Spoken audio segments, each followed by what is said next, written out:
Hey guys, this is Mike at Michaud Outdoors. Today we're going to do a first impressions review of the 2024 Husqvarna FE350s. So the S being the street version compared to the FE350W.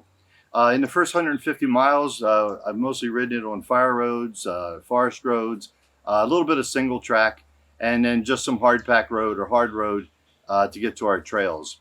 The first thing you notice when you walk up to this bike and you go to move it around is just how light the bike is.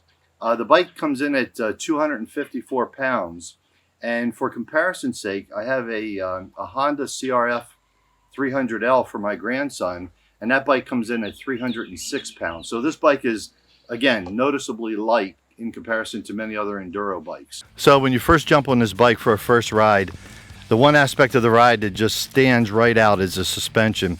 Husqvarna on both the front forks and the rear shock have put on the WP Exact stock. This bike is set up for riders anywhere from 165 to 187 pounds. So at 200 pounds with my gear on, I'll need to tune this a little bit, but clearly the suspension is solid and creates a great ride. The motor on this bike instills a lot of confidence. The power delivery is super smooth. When you're going downhill, the engine braking, particularly in the first 3 gears, are substantial. So those steep hills in your enduro riding, the engine braking really plays a role. One consideration of owning this bike is the service interval. So as with most enduro bikes, this had braking oil in it, which after 1 hour, or in my case 52 miles, I drained the braking oil and then filled it back with 10W50.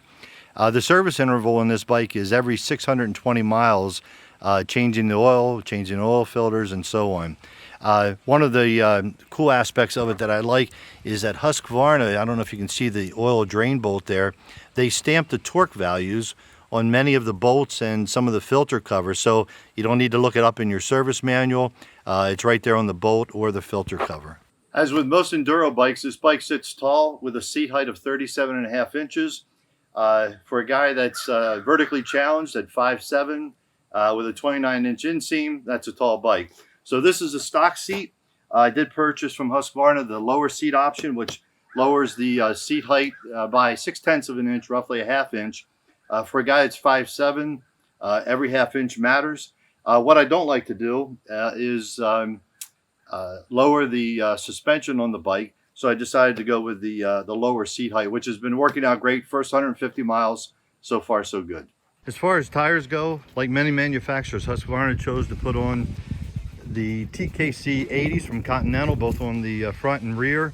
So far on the forest roads, the fire roads have been fine. The moment we hit any kind of rocks on single track, obviously the compound was too hard and we began to slip. So as time goes on, we'll be looking to put on some gummier tires. From a brake standpoint, hey, the brake tech is what Husqvarna chose to go with, not the Brembos.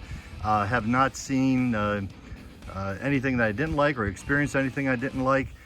So far so good with the brakes.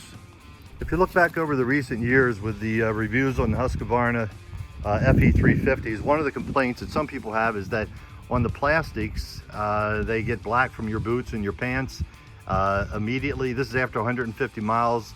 Certainly that's happened for me. It doesn't matter. As you come over to the other side here, where you can access the rear shock, same thing has happened. Actually, this cover comes off real easy. I do think that I'm going to end up running the bike with this cover off. So if I want to out on the trail, I can access the rear shock adjustments. If I can get this off, you're able to see it. So I think that's the way I'll end up running it.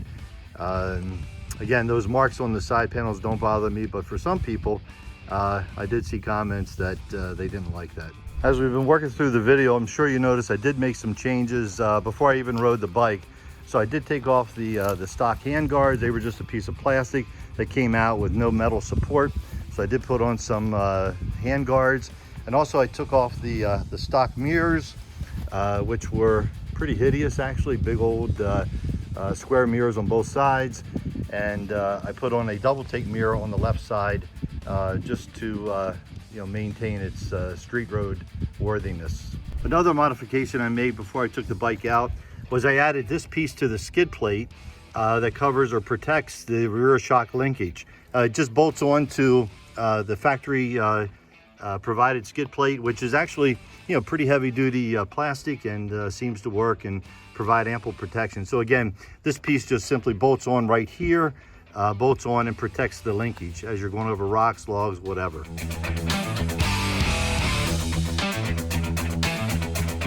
Another modification that was made is removing this hunker of a rear fender that was on. So this was the piece that was on. I don't know if you can see that right, but you know, it was quite a piece that, well, let's get it the right direction. It was a piece that bolted onto the rear fender and then extended down to give you a license plate. What I did was put this tail tidy on, which makes it a lot cleaner, a lot nicer.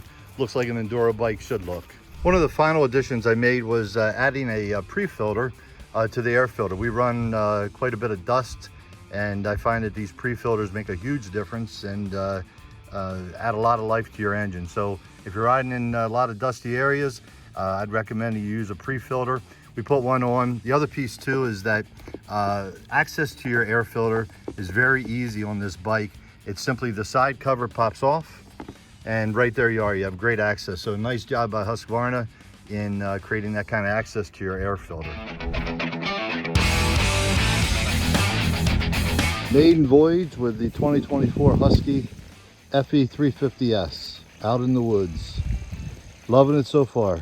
So after the first 150 miles on this Husqvarna FE350s, I'm loving it. Looking forward to getting it out onto some more single track and really seeing what this bike can do. Thanks for watching.